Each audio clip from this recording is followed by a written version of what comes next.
व चतुराई प्रतिष्ठान संचलित केम्ब्रिज महाविद्यालय चुंचा तालुका कळमनुरी जिल्हा हिंगोली यांच्या संयुक्त विद्यमाने बैशाल व्याख्यानमालेचं प्रथम पुष्प आपण या ठिकाणी गुंफतो आहोत। या व्याख्यान पुष्पाच्या कार्यक्रमाचे अध्यक्ष आपल्या संस्थेचे सर्वेसर्वा आदरणीय प्राचार्य डॉक्टर गजानन लोमटे सर, संचालक चतुराई प्रतिष्ठान चुंचा, त्याचबरोबर आमच्या गावचे जावई आणि माझे परममित्र, या कार्यक्रमाचे प्रमुख पाहुणे, जिल्हा परिषद शाळा चुंचा येथील उत्कृष्ट शिक्षक श्री अनमोल वाडगुरुजी, आपल्या या संकुलाच्या प्राचार्य, आणि खरं तर या दोघही पती पत्नीचं कौतुक करावं की शिक्षण क्षेत्रातली सगळ्यात मोठी विद्यावाचस्पती PhD पदवी या दोघांनीही प्राप्त केलेली आहे। अशा प्राचार्य डॉक्टर दीपाली आंबोरे मॅडम, त्याचबरोबर मंचावरती उपस्थित असलेला विद्यार्थी प्रतिनिधी शंकर कदमजी, आताच ज्यांचा सत्कार आपण संपन्न केला ते पालक प्रतिनिधी वायकुळे साहेब, या कार्यक्रमाचं उत्कृष्ट अशा पद्धतीचं सूत्रसंचलन करणाऱ्या प्राध्यापिका श्रद्धा बागल मॅडम, त्यांनाही टाळ्या वाजवून त्यांचे खरं तर कौतुक करा। या कार्यक्रमासाठी उपस्थित असलेले अन्य शिक्षक बंधू भगिनी, पालक प्रतिनिधी कोणी असतील तर, आणि माझ्या आवडत्या विद्यार्थी बंधू भगिनींनो, खरं तर कुठलाही कार्यक्रमाचा प्रारंभ करताना मी पहिल्यांदा आईला नमन करूनच मी आई या विषयावरती बोलतो। विद्यार्थी मित्रांनो, जगामध्ये किती जरी अवघड गोष्ट असली तर आईचा आशीर्वाद जर प्राप्त झाला तर त्यानं आपल्याला कधीच अपयश येत नाही। मी नेहमी सांगतो की माँ का सिर पर हाथ हो तो तोहफा भी डरता है, माँ का सिर पर हाथ हो तो तोहफा भी डरता है, कश्ती चाहे मजेदार में हो किनारा तब भी मिलता है। माँ के होते मिलती है जीवन में अद्भुत शक्ति, तीर्थ सारे छोटे हैं यदि मिल जाए माँ की भक्ति। माँ का एक आशीष सहस्त्र शस्त्रों से भारी है, युद्ध कितना भी कठिन हो फिर भी जीत हमारी है, फिर भी जीत हमारी है। की ताकद आईच्या आशीर्वादामध्ये असते। आणि इथं बसलेल्या तुमच्या सगळ्यांच्या जिथं कुठं असतील त्या आईंना, माझ्या आईला पहिल्यांदाच नमन करून आई आणि सावित्रीबाई मा जिजाऊंच्या चरित्राला गुंफत गुंफत आपल्याला हा विषय तुमच्या समोर मांडायचा आहे। आणि मला माहिती आहे की तुम्ही निश्चितपणे याला चांगला प्रतिसाद देणार आहात। विद्यार्थी मित्रांनो, मी पहिल्यांदा आईचं महत्व तुम्हाला सांगतोय का? आपल्या हिंदू धर्मामध्ये 5000 वर्षापूर्वी किती देव सांगितली? किती? बऱ्याच गावामध्ये 36 कोटी म्हणतात, पण केम्ब्रिज विद्यालयातली सगळे विद्यार्थी हुशार आहेत। किती? आता याच्यानंतर या इंटरनेटच्या युगामध्ये 21व्या शतकामध्ये सायन्स अँड टेक्नॉलॉजीच्या युगामध्ये जर तुम्हाला कोणा विचारलं हिंदू धर्माने किती देव मानली म्हणून, तर 33 कोटी म्हणायचं नाही, कारण अलीकडची पिढी म्हणेल एवढे कुठं देव असतात का? आता जर तुम्हाला कोणा विचारलं आमच्या हिंदू धर्माने किती देव मानली 5000 वर्षापूर्वी, तर तुम्ही सांगितलं पाहिजे की आमच्या हिंदू धर्मानं किती देव मानली? 5 देव मानले। आता आपल्याला सांगता आलं पाहिजे कोणती 5 देव मानली? पहिला देव मानला मातृदेवो भव, दुसरा देव मानला पितृदेवो भव, तिसरा देव मानला आचार्य देवो भव, चौथा देव मानला देवो देवो भव, आणि 5वा देव मानला अतिथी देवो भव। आपल्या संस्कृतीला किती देव मानलेली आहेत हिंदू धर्मानं? त्यातला पहिला देव कोणता? आपल्या घरामध्ये असलेली आपली आई हाच जगातला सगळ्यात श्रेष्ठ आणि सगळ्यात मोठा देव आहे। म्हणून आपल्याकडे म्हणतात आई सारखे दैवत साऱ्या जगतावर नाही। जगातला सगळ्यात श्रेष्ठ देव जर कोणता असेल आणि सगळ्यात महत्वाचा आणि पहिला देव जर कोण असेल तर आपल्या घरामध्ये असलेली आपली आई हाच पहिला देव आहे, असं आमच्या हिंदू धर्मानं 5000 वर्षापूर्वी सांगितलं। मी बौद्ध धर्माचा अभ्यास केला. बौद्ध धर्मामध्ये देखील महात्मा गौतम बुद्धांनी सांगितलं, मातु पितु उपठानम पुतदारस्य संगहो. आई वडिलांच्या इतकं श्रेष्ठ या जगाच्या ठिकाणी कोणीच नाही. मी इस्लाम धर्माचा अभ्यास केला. इस्लाम धर्माने देखील सांगितलं, माँ बाप राजी तो अल्लाह राजी. माँ बाप राजी तो अल्लाह राजी. माँ बाप के चरणों के नीचे ही जन्नत है. जन्नत म्हणजे टाळ्या वाजवा एकदा.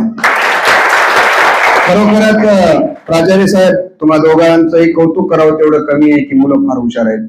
जन्नत म्हणल्याबरोबर तुम्ही उत्तर दिलं स्वर्ग. नाहीतर बऱ्याच शाळेमध्ये अनुभव येतो.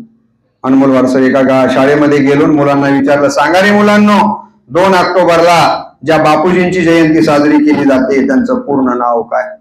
एक पोरग उठलं, खेड्यातलं सुद्धा, म्हणलं म्या सांगतो. म्हणलं सांग. आणि त्यानं काय उत्तर द्यावं? म्हणलं पर्सन काय तुमचा? मी म्हणलं हे की 2 ऑक्टोबरला ज्या बापूजींची जयंती साजरी केली जाते त्यांचं पूर्ण नाव काय? आणि पोरानं उत्तर दिलं, म्हणलं आसाराम बापू. एकदा मी वर्गामध्ये मुलांना प्रश्न विचारला भूगोलाच्या तासामध्ये, सांगा रे मुलांना, नारळाची झाडं सगळ्यात जास्त कुठं आढळून येतात? नारळाची झाडं सगळ्यात जास्त कुठं आढळून येतात? एक मुलगा उठला, म्हटला मी सांगतो. म्हणलं सांग. आणि त्याने उत्तर दिलं, म्हणला डालड्याच्या डब्यावर. बरीच मुलं अशी उत्तरं देतात, पण तुमच्या महाविद्यालयातील विद्यालयातली मुलं हुशार आहेत. काय सांगितलं इस्लाम धर्मानं? माँ बाप राजी तो अल्लाह राजी. माँ बाप के चरणों के नीचे ही जन्नत है. स्वर्ग कुठं आहे? आई वडिलांच्या पायाजवळच आहे. स्वर्ग दुसरीकडे शोधण्याची गरज नाहीये. ख्रिश्चन धर्मामध्ये देखील येशू ख्रिस्तांनी सांगितलं, माँ बाप कितने भी बूढ़े होने दो, उनकी सेवा करो, वही आपको ईश्वर मिलेगा, और जगह ईश्वर ढूंढने की जरूरत नहीं है. आमच्या संतांचं बघा तुम्ही. संत ज्ञानेश्वर माऊलींना विचारलं, माऊली आम्ही कोण्या तीर्थक्षेत्राला जावं, आम्ही कोणाची पूजा करावी? तेव्हा संत ज्ञानेश्वर माऊलींनी ज्ञानेश्वरी नावाचा ग्रंथ लिहिलाय. आणि त्या ज्ञानेश्वरीच्या 17व्या अध्यायातील 207वी ओवी आहे. आणि त्या ओवीमध्ये माऊलींनी सांगितलं, सकल तीर्थांची ये धुरे, जिये का माता पितरे, तये सेवेशी शरीरे लो न कीजे. सगळ्या तीर्थांच्या मध्ये सगळ्या श्रेष्ठ तीर्थ जर कोणते असतील तर माऊली म्हणतात आपल्या घरात असलेले आपले आई वडील आहेत.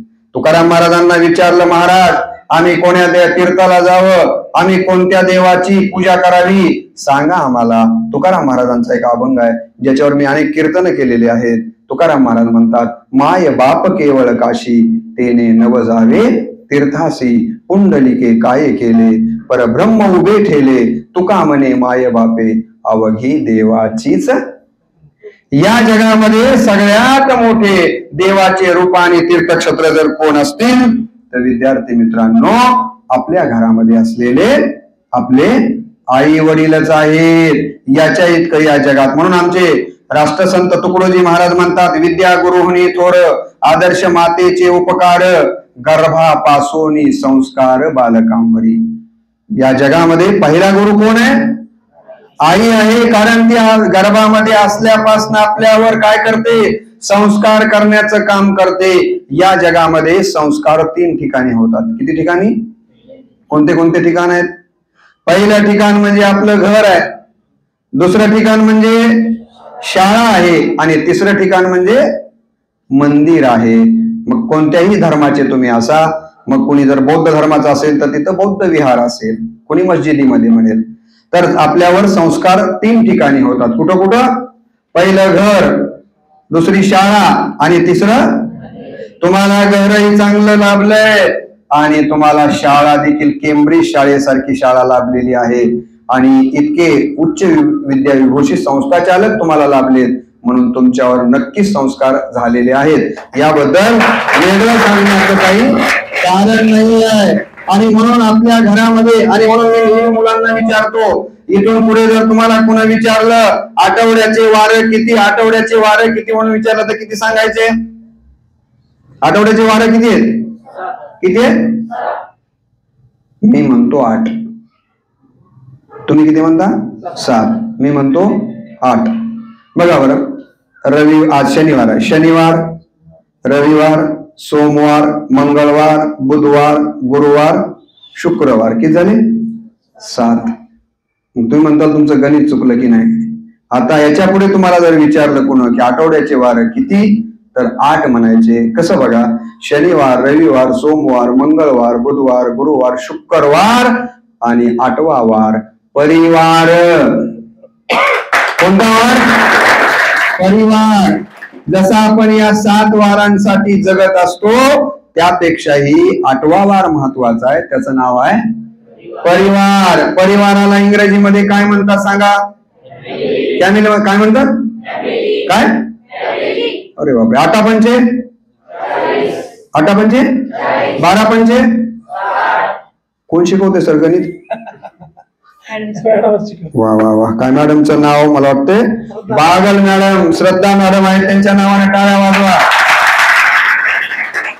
खरोखरच आज मी सर म्हणाल्याप्रमाणे पुण्यावरून आलो आणि तुमची ही सगळी विद्वत्ता बघून अत्यंत खरोखरच खुश झालो. किती बरोबर उत्तर देत आहेत. नाही तर कधी कधी काय होतं, आमचा नांदेड जिल्हा बराच बदनाम झाला होता एकेकाळी. तुम्हाला माहिती आहे कशासाठी?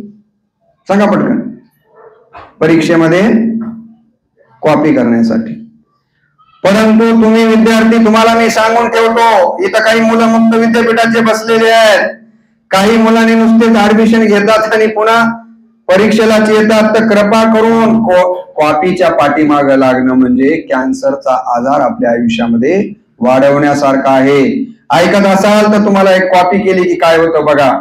जर तुम्ही बरोबर नाही शिकलात तर काय होतं बघा, म्हणजे तुमच्या लक्षात येईल. कॉपी करून असंच आमच्या नांदेड जिल्ह्यामध्ये एक मुलगा 10वीला कॉपी केली, 12वीला कॉपी केली, BA ला कॉपी केली, MA ला कॉपी केली. काय झाला?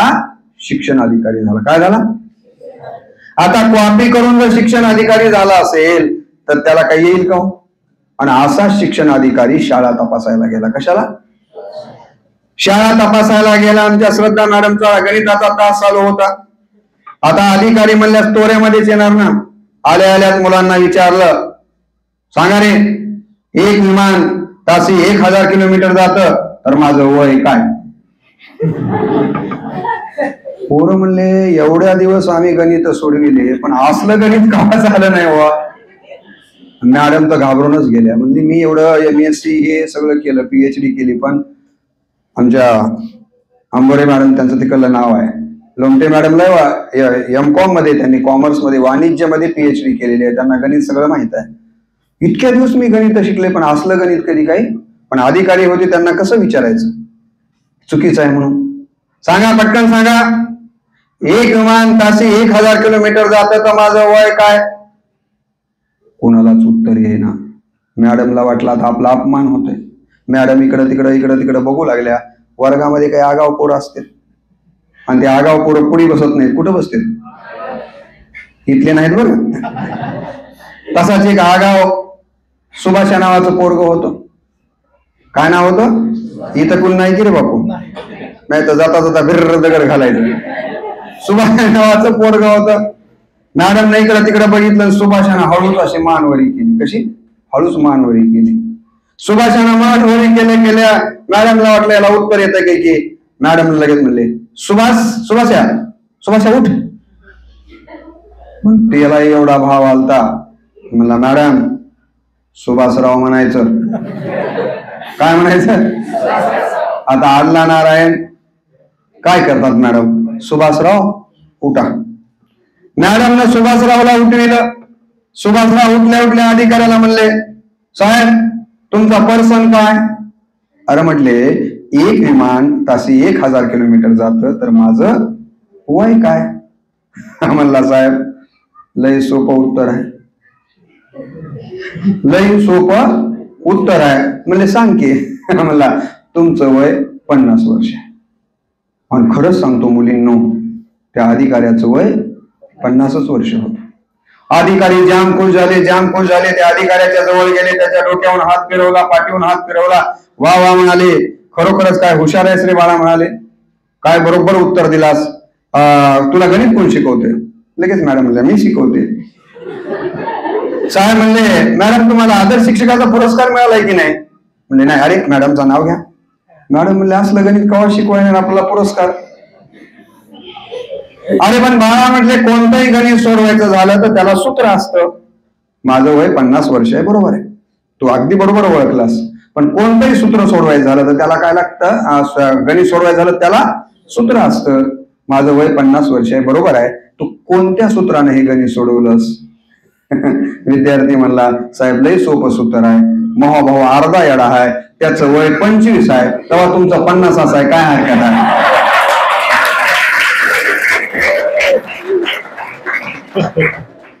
असे अनेक अनुभव येतात. पण मुलांना तुम्ही अत्यंत हुशार आहात. मी तुम्हाला सांगितलं काय आपला विषय चालला होता, फॅमिलीला मराठीमध्ये काय म्हणतात, काय परिवारला इंग्रजीमध्ये काय म्हणतात, बरोबर आहे. आणि तुम्ही काय सांगितलं? फॅमिली या इंग्रजी शब्दाचा विग्रह करून बघा, एफ स्पेलिंग बघा, FAMILY. कसा आलो हो शब्द फॅमिली? FAMILY. एफ म्हणजे फादर, ए म्हणजे अँड, एम म्हणजे मदर, आणि पुढे जे आले I love you, ILY. Father and mother I love you, father and mother I love you. म्हणून आपण आता 7च वार म्हणायचे नाही, किती म्हणायचे? 8 वार. आणि फॅमिली या शब्दाचा अर्थ लक्षात ठेवायचा. मला जरा शब्दांचे विग्रह करायचा छंद आहे. ही अशी माझी 6 पुस्तकं प्रकाशित आहेत. आज मी सरांना हे पुस्तक देऊन जाणार आहे. सगळ्यांनी पुस्तक वाचा. याच्यामध्ये मी आईवर लिहिलंय, वडिलांवर लिहिलंय, यश कसं प्राप्त करावं, खूप चांगले चांगले पसायदानाचा अर्थ खूप लिहिलेला आहे याच्यामध्ये. तर या पुस्तकामध्ये एक प्रकरण लिहिलंय मी शब्द विग्रहावर. शब्द विग्रह काय? शब्दांचे विग्रह. आता मी कोणत्या विषयावर बोलणार आहे आज? कोणत्या? आई हा शब्द कसा म्हणला? आ म्हणजे आत्मा, ई म्हणजे ईश्वरत्व. ईश्वरत्वाचा आत्मा जिच्या ठिकाणी वास करतो तिला आपण शब्द म्हणलाय माय. मी स्वतः शोधला माय या शब्दाचा अर्थ. कोणाला सांगता येईल का माय या शब्दाचा अर्थ? मा म्हणजे मातृत्व, य म्हणजे यज्ञ. मातृत्वाचा यज्ञ जिच्या ठिकाणी सदोदित सुरू असतो तिला आपण माय असं म्हणतो. शब्द बनलाय महिला. कसा बनला शब्द? म म्हणजे महत्वाकांक्षी, ही म्हणजे हिताकांक्षी, ला म्हणजे लाजरी. महत्वाकांक्षी, हिताकांक्षी आणि लाजरी असते तिला आपण महिला असं म्हणतो. शब्द बनलाय शिक्षक. शी म्हणजे शिस्त, क्ष म्हणजे क्षमता, क म्हणजे कर्तव्य पार पाडण्याची भावना. शब्द बनलाय गुरुजी. आपण म्हणतो ना गुरुजी. गुरुजी. गु म्हणजे गुणात्मकता, रु म्हणजे रुजविणे, जी म्हणजे जीवनात. जीवनात गुणात्मकता रुजवितो त्याचं नाव. शब्द बनलाय मास्तर. काय बनलाय शब्द? मला एकाने विचारलं, सर मास्तर या शब्दाचा अर्थ काय? म्हणलं चांगला अर्थ आहे. काय? जिनके पास माँ का स्तर होता है उसे मास्टर कहा जाता है. बघा ना, शिंदे सर, गणेश शिंदे सर आणि युवक महोत्सवामध्ये कळमनुरीला सातव महाविद्यालयामध्ये सोबतच आम्ही काम केलेलं आहे. तर गुरुजींची किती आठवण होत होती त्यांना. आता मी विस्तार करत नाही. गुरुजी या शब्दाचा अर्थ कळला तुम्हाला? शब्द बनलाय विद्यार्थी. विद म्हणजे जाणीव, अर्थी म्हणजे प्राप्त करणारा. याच्यावर मी माझ्या युट्यूबवर एक विद्यार्थी या शब्दाचा अर्थ यशवंत कॉलेजला बोलताना सांगितलेला होता. कुसुम सभागृहामध्ये मी विद्यार्थी परिषदेच्या उद्घाटनाला गेलो त्यावेळेला. विद्यार्थी कसा शब्द बनला? विद म्हणजे जाणीव, अर्थी म्हणजे प्राप्त करणारा. जाणीव प्राप्त करणारा जो कोणी असतो त्याला आपण विद्यार्थी म्हणतो. शब्द बनलाय पालक. पा म्हणजे पालन पोषण करणे, ल म्हणजे लक्ष ठेवणे, क म्हणजे कर्तव्य पार पाडणे. पालन पोषण करणे, लक्ष ठेवणे आणि कर्तव्य पार पाडण्याची भावना ज्याच्या ठिकाणी असते त्याला आपण पालक असं म्हणतो. शब्द बनलाय युवक. यु म्हणजे युक्ती, व म्हणजे वक्तशीरपणा, क म्हणजे कर्तव्य पार पाडण्याची भावना. युवक या शब्दाचा अर्थ आहे. शब्द आपण भारत म्हणतो. भा म्हणजे तेज, रथ म्हणजे प्रेम. तेजावर प्रेम करणारी माणसं ज्या देशात राहतात त्याला भारत म्हटलंय. तमसोमा ज्योतिर्गमय. शब्द बनलाय व्यसन. कसा बनला शब्द? व्य म्हणजे व्यय होणे, स म्हणजे समाप्त होणे, न म्हणजे नष्ट होणे. व्यय संपत्ती होते, समाप्त चारित्र्य होतं, नष्ट शरीर होतं. शब्द बघा कसा बनलाय. शब्द बनलाय बाप. कसा बनला शब्द? बाप. बा म्हणजे बाहेर, प म्हणजे पडणारा. मुलीचं योग्य वयामध्ये योग्य स्थळ मिळून विवाह व्हावा म्हणून ही जबाबदारी पार पाडण्यासाठी पहाटे 5 ते रात्री 11 पर्यंत बाहेर पडतो तो बाप. लेकरू शिकायला आहे, त्याला मनी ऑर्डर वेळेवर पोहोचली पाहिजे, पैसे वेळेवर पोहोचले पाहिजे, ही जबाबदारी पार पाडण्यासाठी बाहेर पडतो तो बाप. मग आता सरांनी फमू शिंदे सरांचा उल्लेख केला. फमू शिंदे सरांनी 3 शब्दांचे विग्रह सांगितले होते बघा. पहिला शब्द आहे, विनोदानं नेहमी सांगितलं जातं आपल्याकडं शब्द आहे सासू. माहित आहे का, सासू म्हणतो की आपण. कसा बनला मुलींना शब्द समजून घ्या, लग्न झाल्यास कामाला येणार. शब्द बनलाय सासू. कसा बनला शब्द? सा म्हणजे सारख्या आणि सू म्हणजे सूचना. जी बाई घरामध्ये सारख्या सूचना देते तिचं नाव. बघा श्रद्धा मॅडमला पटलं ते. मग मला एकाने विचारलं, म्हणाले सर सून म्हणजे काय? थोडा विचार केला. सून हा शब्द कसा बनला? सून, सू म्हणजे सूचना, न म्हणजे नको नको. जिला सूचना नको असतात तिचं नाव. मग एकानं मला विचारलं, म्हणाले सर सासरा म्हणजे काय? विचार केला, म्हणलं खरंच कसा शब्द बनला असेल? सासरा. सा म्हणजे सार, स म्हणजे सहन करून, रा म्हणजे राहणारा. सार सहन करून राहणारा त्याचं नाव. टाळ्या वाजवा. तिथं टाळ्या वाजवत जा. वक्त्याला टाळ्यांशिवाय दुसरं काहीच लागत नाही. मी हिंदीचा प्राध्यापक आहे. मी वर्गामध्ये हिंदी हा विषय शिकवतो आणि आमच्या हिंदीमध्ये असं म्हटलंय की बडा महत्व है, बड़ा महत्व है बगीचे में माली का, बड़ा महत्व है बगीचे में माली का, पुलिस डिपार्टमेंट में गाली का, ससुराल में याचं भाजायचं आधीच साली म्हणाले बघ. आतापासून प्रॅक्टिस करायला. विनोदाचा भाग त्याला माहिती आहे म्हणून सांगितलं, पण ससुराल में सांगा पटकन, काय हरकत नाही. बगीचे में माली का, पुलिस डिपार्टमेंट में गाली का, ससुराल में साली का और प्रोग्राम में ताली का. बड़ा महत्व है. तुमच्या टाळ्या बघून मी बोलणार आहे. आईवर तर मी सलग 8 तास जरी मला बोलायला लावला तरीही मी बोलू शकतो. इतका विषय माझा जिव्हाळ्याचा विषय आहे आणि त्यामुळं खूप काही. खरं सांगू का तुम्हाला, ह्या व्याख्यानमाला कशासाठी आयोजित करतो विद्यापीठ? कारण आज आपल्याकडं भौतिक सुखसुविधा खूप आलेल्या आहेत. आमच्याकडे सोफा सेट आहे, आमच्याकडे टी सेट आहे, आमच्याकडं डायनिंग सेट आहे, पण प्रत्येकाचं माइंड मात्र अपसेट आहे. हे अपसेट असलेलं माइंड सेट करण्यासाठी व्याख्यानमाला आहेत. आपण जर बघितलं तर केवढंही छोटं मोठं गाव राहू द्या, आपलं तोंड रंग येण्यासाठी आणि केसन भवया कापण्यासाठी काय आहेत प्रत्येक खेड्यात शहरामध्ये? Beauty parlour, gents beauty parlour, ladies beauty parlour. मी नेहमी विनोदानं म्हणतो, काळा कलर केसांना, पांढरी पावडर तोंडाला, नेल पॉलिश नकांना, लिपस्टिक ओठांना, कळे नाही बायको आहे की रंगाचा कारखाना.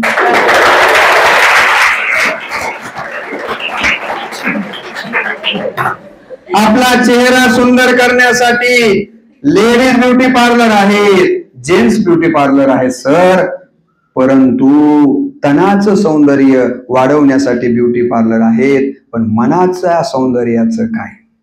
आज मनाचं सौंदर्य राहिलंय का? अरे मुलांनो, लाज वाटते मला तुमच्या बऱ्याच काही पिढीची. एखाद्या माणसाला भोसकू लागला, चाकू मारू लागला, तर त्याला सोडवण्याच्या ऐवजी त्याचा व्हिडिओ बनवून पहिल्यांदा कोण व्हॉट्सअपवर टाकतंय, ही पिढी आता निर्माण व्हायला लागलेली आहे. परवा इंदापूरला घटना घडली. एक माणूस स्वतःची कार चालवत चालला होता आणि जाता जाता एका झाडाला त्याची कार पाठी आदळली आणि ते स्टेरिंग त्याच्या पोटात घुसलं. लोक पळत आले तर त्याचा जीव होता. खरं तर लोकांनी त्याला अँब्युलन्स म्हणा कुठल्या तरी गाडीत टाकून दवाखान्यात न्यायला पाहिजे ना. पण आलेल्या माणसांच्या पैकी कोणी अंगठी काढून घेत होतं, कोणी लॉकेट तोडत होतं, कोणी त्याच्या खिशातले पैसे काढून घेत होतं. आणि म्हणून मी नेहमी म्हणतो, अरे माणसा कधी होशील माणूस, सांगून गेली या ज्ञानेश्वरी, माणसा परीस मेंढर बरी. असं म्हणण्याची वेळ आलेली आहे. Mosquito is better than man because mosquito suck the blood of man, but man is sucking the blood of man. माणसापेक्षा ती डास बरी, कारण ते केवळ आपल्या जातीतल्या डासांचं रक्त पितात, पण माणसं त्या डासांपेक्षा भीती झालेली आहे, कारण ते आपल्या जातीतल्या माणसांची नाही तर सगळ्यांचे रक्त प्यायला लागलेले आहे. आदमी में जहर इतना भर गया है कि विषधरों का वंश सारा डर गया है. विषधर म्हणजे साप. आदमी में जहर इतना भर गया है कि विषधरों का वंश सारा डर गया है. एक दिन तुम सुनोगे कि आदमी के काटने से सांप कोई मर गया है. आदमी ही परिस्थिती आज आलेली आहे. आज आपलं मन संवेदनशील राहिलंय का? राहिलेलं नाहीये. आणि म्हणून मी तुम्हाला सांगितलं की मनाचे ब्युटी पार्लर म्हणजे तनाचं ब्युटी पार्लर अनेक आपल्याला बघायला मिळतात, पण मनाच्या ब्युटी पार्लरचं काय आणि हे मनाचं ब्युटी पार्लर जर कोण करत असेल मनाला सुंदर बनवण्याचं काम, तर कोण करते? या व्याख्यानमाला करतात. तुम्हाला प्रकाश वाटा दाखवण्याचं काम कोण करतं? तर तुम्हाला प्रकाश वाटा दाखवण्याचं काम जर कोण करत असेल तर ते व्याख्यानमाला करतात. आणि म्हणून आपण विद्यापीठाला खरं तर धन्यवाद दिले पाहिजे की विद्यापीठ अशा पद्धतीने खेडोपाडी आमच्या सारख्यांना पाठवतात, म्हणतं की या मुलांना थोडस सांगा, या मुलांचं थोडं प्रबोधन करा. आणि म्हणून मी आईवर तर बोलेन, आता कसा वेळ मिळेल तसं तुम्हाला थोडस मला जागरूक करायचं आहे. विद्यार्थी मित्रांनो, विद्यार्थी हा शब्द आहे, तुम्ही सगळे विद्यार्थी आहेत. विद म्हणजे जाणीव, आरती म्हणजे अहो आई काय करते, आई काय करते सांगू का तुम्हाला? माझी अशिक्षित आई 7व्या वर्गामध्ये एके दिवशी मी अभ्यास करत बसलो होतो. अभ्यास करता करता लाईट गेली. लाईट गेल्याबरोबर माझ्या आईनं दिवा लावून आणला, माझ्याजवळ ठेवला आणि माझी माय म्हणाली, बाळा या दिव्याच्या उजेडावर अभ्यास कर आणि शिकून तुहा या दिव्यासारखा लई उजेड पडू दे. मी त्या दिव्याच्या उजेडावर अभ्यास करतोय ना करतोय, तेवढ्यामध्ये अर्ध्या एका तासानंतर फक्कन लाईट आली. लाईट आल्याबरोबर माझी आई माझ्या जवळ आली. तिने माझ्या पाठीहून आणि डोक्याहून हात फिरवला, तोंडाहून हात फिरवला. खरं सांगू मुलांनो, या जगामध्ये मला जर कोणी विचारलं सगळ्यात श्रीमंत माणूस कोण, तर मी म्हणतो ज्याचे आई वडील आणि आजोबा जिवंत आहेत त्याच्या इतका श्रीमंत माणूस दुसरा कोण.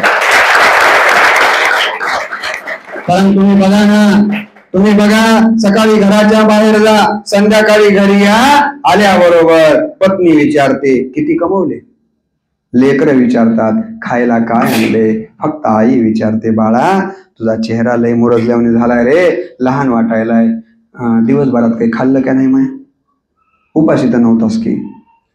फक्त आपल्या तोंडावून आणि डोक्यावरून हात फिरवणारे या जगात जर कोण असेल तर कोण आहे? आणि म्हणून आमचे सगळ्या कवींनी सांगितलं की प्रेमा स्वरूप आई वात्सल्य सिंधू आई, बोलावू आता मी तुझ कोणत्या उपाई. खूप आहे. विद्या धन प्रतिष्ठा लाभे आता मलाही, आई विना परी मी हा पोर काचराई. कितीही बोलता येतं. ज्यांची आई गेलेली आहे त्यांनी डोळे बंद करावेत आणि विचार करावा की खरोखरच आता तुमच्या डोक्याहून आणि तोंडाहून हात फिरवणार या जगात कोणी आहे का? या जगामध्ये ज्या दिवशी तुमच्या आई आणि वडील जातात, आमच्या या दोघी भगिनी इथं काही माझ्या माता भगिनी बसलेल्या आहेत, त्यांना विचारा माहेर कधीपर्यंत आहे? आई वडील आहेत तोपर्यंत आहेत.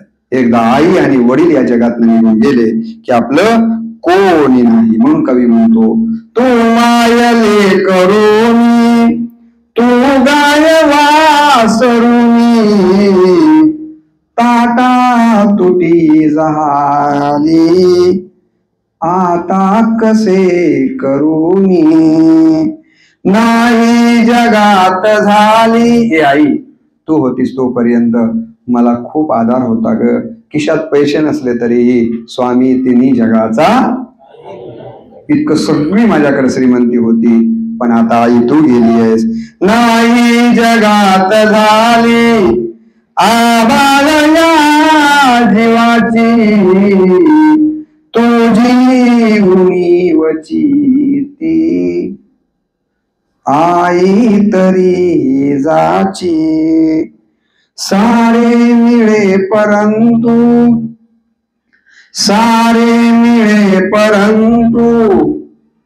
आई पुन्हा न भेटे तेने चिताचची ती माझ्या अखंड पेटे तेने चिताच ती माझ्या अखंड पेटे.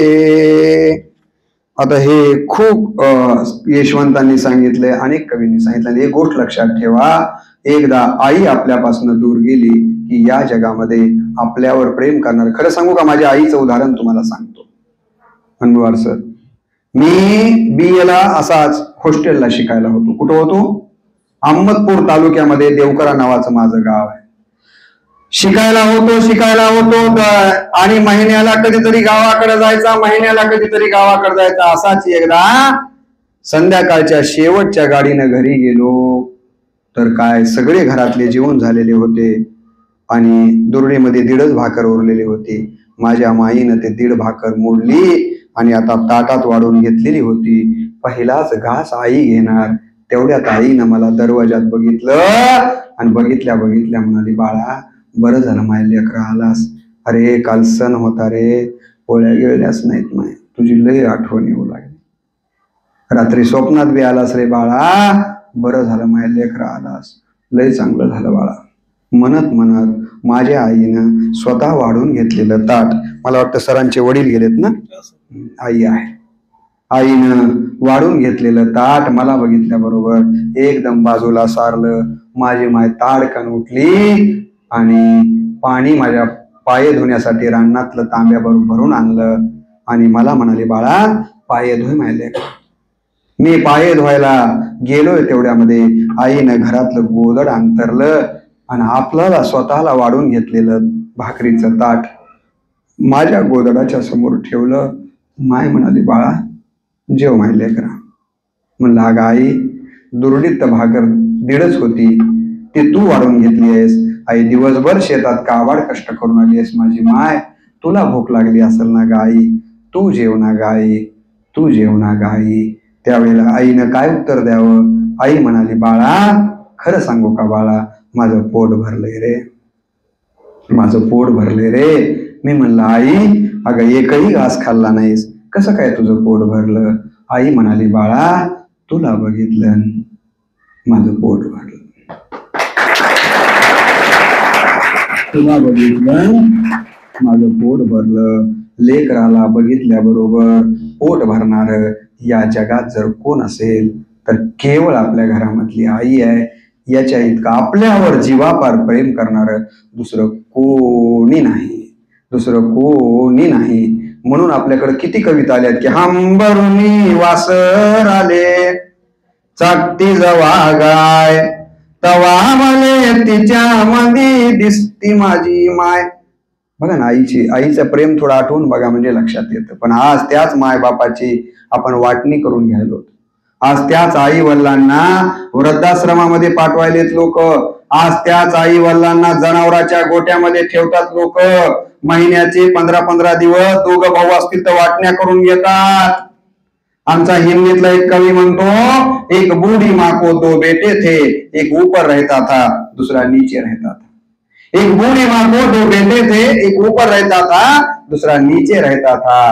जब 31 का महीना आता था तब बूढ़ी माँ एक बूढ़ी माँ को 2 बेटे थे, एक ऊपर रहता था दूसरा नीचे रहता था. जब 31 का महीना आता था तब बूढ़ी माँ भूखी रहती थी. कारण दोघंही म्हणत होते की 15-15 दिवसच वाटून घ्यायची आपली सोय आहे, 31व्या दिवशी मी काही वाटून घेऊ शकत नाही. परवा घडलेली घटना आहे की आई इथं राहत होती एकटीच, पोरगा इंग्लंड मध्ये राहत होत. आई वारली म्हणून पोराला कळवलं. पोरगा आईच्या अंतविधीला आलं, अंतविधी केली आणि आईला म्हणाला, आई तू एकटीच कशी राहतेस इथं, चल आमच्या बरोबर इंग्लंडला. आणि आईच्या नावावरलं सगळं शेत घर विकून टाकलं. आईला म्हणाला, चला आता मुंबईला आपण विमानतळानं जाऊया. आईने विश्वास केला, लेकराबरोबर 4 भाकरी बांधून घेतल्या. मुंबईच्या विमानतळावर पोरगा आणि आई दोघंही जाऊन बसले. आईला म्हणाला, आई 2 मिनिट बस, मी विमानाचं अमेरिकेच्या तिकीट काढून येतो. कोणती आई असेल मुलांनो जे आपल्या लेकरावर विश्वास करणार नाही? आई म्हणाली, बाळा काही हरकत नाही, पण रे 8 वाजले बाळा, तुला लवकर जेवायची सवय आहे, मी भाकरी बांधून आणल्यात, एखादी भाकर खाऊन जाय की माय पिल्ल्या. नाही नाही आई, आत्ता आलो मी. लेकरू अमेरिकेच्या विमानाचं तिकीट काढायला म्हणून गेलं. सकाळी 8चे 9, 10, 11, 12, 1, 2 वाजले. पोरग काही परतच नाही. आईला वाटलं बाळाला काय झालं असेल माझ्या, बाळाला काय झालं असेल माझ्या. म्हणून तिथंच एक पोलीस दिसला. परत आई त्या पोलिसाच्या जवळ गेली आणि म्हणाली, साहेब मग बाळ दिसलं का हो? ते म्हणाले, हो. ते अमेरिकेचं तिकीट काढायला आलेलंच का? म्हणले, हो. अहो ते तर सकाळी 9 वाजताच अमेरिकेच्या विमानानं गेलं. लेकरू आपल्याला इथंच सोडून गेलं हे ऐकल्याबरोबर कल्पना करा, जे आईनं नैनाचा पाळणा करावा, हाडाची काढं करावीत, लहानाचं मोठं करावं, लेकरानं पंख आले की माईला तसं सोडून भुरकन ओढून जावं. मग आपण आईवर बोलायचं नाही तर काय गाणे म्हणत बसायचे का? आणि म्हणून मुद्दाम खरं तर तुम्ही लोमटे सरांना धन्यवाद दिले पाहिजेत की त्यांनी असा विषय निवडलाय, तुमच्यावर संस्कार व्हावेत, हा त्यांच्या पाठीमागचा उद्देश आहे. काय झालं माहितीये तुम्हाला? अहो ते 9 वाजताच गेलं ना तुमचं बाळ. हे शब्द ऐकल्याबरोबर आईनं कमळामध्ये 100ची नोट होती, ती कमळातली 100ची नोट काढली, साहेबाच्या बुटावर ठेवली आणि बुटासहितच पाय धरले, त्यांच्या बुटावर असं आपलं डोकं ठेवलं आणि साहेबाला म्हणाली, साहेब एवढे 100 रुपये घ्यावं आणि मला कोण्या मंदिराच्या पायरीवरून सोडावं. आता इथून पुढे भीक मागून तरी मी पोट भरेन. आता इथून पुढे मी भीक मागून तरी पोट भरेन.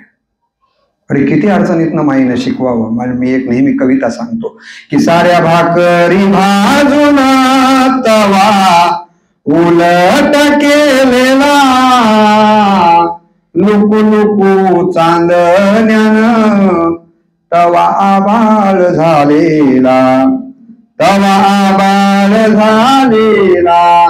7 जन्माची गरिबी माये ओढला ओढाडा.